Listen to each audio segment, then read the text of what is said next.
राजकुमार अभी अभी अपने कक्ष में लौटा था, लेकिन उसने देखा कि उसकी पत्नी, जो आमतौर पर उसके इर्द गिर्द ही घूमती रहती थी, उसने ना केवल उसके आने में कोई दिलचस्पी नहीं दिखाई, बल्कि वो रात का खाना भी तैयार नहीं किया जो वो अक्सर करती थी।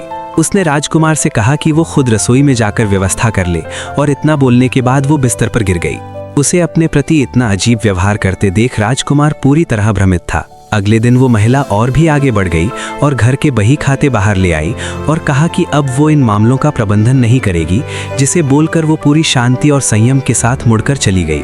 तब जाकर राजकुमार को एहसास हुआ कि क्या ये महिला सच में पहले से बदल गई है। असल में उस महिला का पालन पोषण उसके माता पिता के सख्त अनुशासन में हुआ था, ताकि वे महारानी की शक्ति का लाभ उठा सके।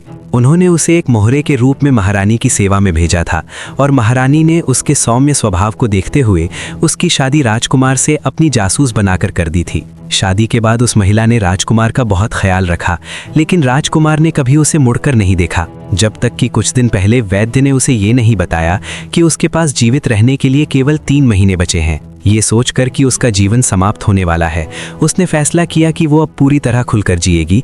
इसलिए उसने ना केवल महारानी द्वारा भेजी गई गर्भ निरोधक चाय को फेंक दिया, बल्कि राजकुमार की भावनाओं की परवाह करना भी छोड़ दिया। तभी एक दिन उसकी माँ आई और बताया कि उसका भाई नशे में हंगामा करने के कारण जेल में है। महिला तुरंत समझ गई कि उसने फिर किसी महिला के साथ जबरदस्ती की होगी। उसकी माँ को उम्मीद थी कि वो उसे हमेशा की तरह बचा लेगी, और महिला बिना हिचकिचाहट मान भी गई। वो जेल पहुंची, लेकिन उसके भाई ने आभार जताने के बजाय उसे देर से आने के लिए डांटा, जिस पर महिला ने सीधे उसके चेहरे पर एक थप्पड़ जड़ दिया।